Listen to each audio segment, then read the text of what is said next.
आज हम कहानी सुनाने के फन को देखेंगे, लेकिन एक ऐसी अनोखी जगह से जहां शायद कोई सोच भी ना सकता हो। हम ये जानने की कोशिश करेंगे कि एक गहरी कहानी का ढांचा ऐसी जगहों पर भी मिल सकता है जहां हम कभी गौर ही नहीं करते। तो ये है हमारा सोर्स टेक्स्ट। वो ओ हाँ, ओ या हाँ। अब सवाल ये उठता है कि ये आवाज़ें जो सुनने में बिल्कुल बेमानी लगती हैं, ये हमें स्टोरी टेलिंग के बारे में क्या सिखा सकती हैं? तो चलिए देखते हैं कि इस सफ़र में क्या-क्या है। सबसे पहले हम बात करेंगे एक गैर रिवायती कहानी की, फिर देखेंगे हाँ की पुकार को, उसके बाद ओज़ की आजमाइश, फिर वो आहा वाला अनोखा लम्हा और आखिर में वूहू की शानदार वापसी। अच्छा जी, तो शुरू करते हैं हमारा पहला हिस्सा, एक गैर रवायती कहानी। यहाँ हम ये समझेंगे कि ये आवाज़ें आखिरकार एक कहानी की बुनियाद कैसे बनती हैं। इस पूरी चीज़ को समझने के लिए पहले हमें नॉन वर्बल नैरेटिव यानी गैर जुबानी कहानी के कॉन्सेप्ट को समझना पड़ेगा। ये बेसिकली एक ऐसी कहानी होती है जो लफ्ज़ों से नहीं बल्कि सिर्फ आवाज़ों, इशारों और जज्बात से बयान की जाती है। और ये बहुत दिलचस्प है कि हम इन आवाज़ों को, जो अजीब सी लगती हैं, कहानी के आम हिस्सों में बांट सकते हैं। जैसे का मतलब है सोचना, हाँ से उलझन या कहानी का आगाज होता है, ओ नो से टेंशन पैदा होती है, आहा क्लाइमैक्स है यानी अनोखा अंजाम, और हु से सब कुछ ठीक हो जाता है यानी रेजोल्यूशन। चले अब आगे बढ़ते हैं और कहानी के पहले स्टेज को देखते हैं, हाँ की पुकार। ये वो वक्त है जब हमारे किरदार अपनी आम सी रोजमर्रा की दुनिया में हैं, इससे पहले कि कोई एडवेंचर शुरू हो। हर अच्छी कहानी की तरह ये भी बिल्कुल सुकून से शुरू होती है। शुरू में जैसी आवाजें सुनाई देती हैं जो बताती हैं कि किरदारों की दुनिया में सब कुछ नॉर्मल चल रहा है। लेकिन फिर अचानक ये आवाज़ आती है, ओ आ, और बस यही वो लम्हा है जो सारे सुकून को ख़त्म कर देता है। अगर हम स्टोरी टेलिंग एक्सपर्ट्स की ज़ुबान में कहें तो ये है द कॉल टू एडवेंचर, यानी मुहिम की पुकार। तो क्या हमारे किरदार इस पुकार को फ़ौरन मान लेते हैं? बिल्कुल नहीं। इस ओ के जवाब में वो हाँ और व्हाट कहते हैं। स्टोरी टेलिंग की दुनिया में इसे कहते हैं रिफ्यूज़ल ऑफ द कॉल, यानी जब हीरो पहले तो एडवेंचर पे जाने से हिचकिचाता है। और अब कहानी अपने सबसे अहम हिस्से यानी कॉन्फ्लिक्ट में दाखिल होती है।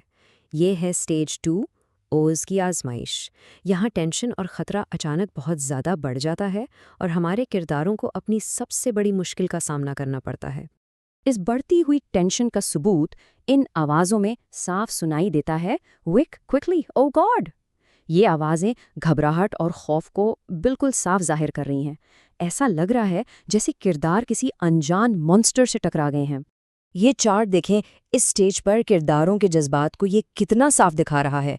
खौफ यानी ओ नो और ओ गॉड वाली आवाज़ें 85% हैं, उलझन 13% है और खुशी वो तो बस 2% ही है। और ज़रा इस बात पर गौर करें, ओ की आवाज़ जो तकलीफ, हैरत और खौफ की निशानी है, इस पूरी आजमाइश के दौरान 24 बार आती है। यानी ये डेटा हमें बताता है कि कहानी में टेंशन कितनी ज़्यादा थी। तो अब कहानी अपने टर्निंग पॉइंट पर आ पहुंची है। स्टेज 3, क्लाइमैक्स यानी आहा वाला लम्हा। ये वो पॉइंट है जहां सारी टेंशन, सारी उलझन अचानक एक रेवलेशन में बदल जाती है। लेकिन इतनी घबराहट और इस पूरे हंगामे के बाद आखिर वो मॉन्स्टर था क्या? जवाब सिर्फ एक आवाज में है, आहा। यही है कहानी का क्लाइमैक्स, वो लम्हा जब पर्दा उठता है, सब कुछ समझ आ जाता है और सारा खौफ पल भर में खत्म हो जाता है।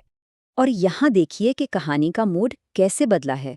आहा से पहले आवाज़ें थीं ओ गॉड और हाँ यानी खौफ और परेशानी वाली, और इसके बाद आवाज़ें बदलकर वूहू और ये हो गईं यानी खुशी और सुकून वाली। और अब हम आते हैं आखिरी स्टेज पर, स्टेज 4, वूहू की वापसी। इस हिस्से में पता चलता है कि हमारे किरदार इस सफ़र से कितना बदल चुके हैं और अब जीतकर अपनी दुनिया में लौट रहे हैं। ये डोंट चार्ट देखिए, क्लाइमैक्स के बाद आवाज़ों का डिस्ट्रीब्यूशन बिल्कुल बदल गया है। अब 60% आवाज़ें वूहू की हैं, जो इस बात का सबूत है कि वो जीत कर वापस आए हैं और बहुत खुश हैं। तो आइए इस पूरी कहानी को समेटते हैं। ये असल में आवाज़ों की शक्ल में हीरोज़ जर्नी की एक परफेक्ट मिसाल है। पुकार थी, ओ हो आहा। आजमाइश थी, ओ गॉड। बड़ा अनोखा अंजाम था, आहा। और इनाम यानी द एलिक्सर, वो था हू। लेकिन ये इनाम या एलिक्सर आखिर है क्या? ये कोई चीज़ नहीं है जिसे वो हाथ में लेकर वापस आते हैं, बल्कि ये एक नई समझ है, एक नया एहसास। उन्हें ये पता चलता है कि जिस चीज़ से वो इतना डर रहे थे वो तो कोई खतरा था ही नहीं। ये दरअसल खौफ पर इल्म की जीत है। तो इस अनोखे टेक्स्ट से हमने क्या सीखा? कुछ बहुत अहम बातें। पहली ये कि कहानी का ढांचा हर जगह एक जैसा होता है। दूसरी के जज्बात को हम आवाज़ों के जरिए नाप सकते हैं। तीसरी के एक पूरी कहानी सिर्फ आवाज़ों से बिना एक भी लफ्ज़ के सुनाई जा सकती है। और सबसे बड़ी बात, हीरोज़ जर्नी कहीं भी किसी भी अनोखी जगह पर मिल सकता है।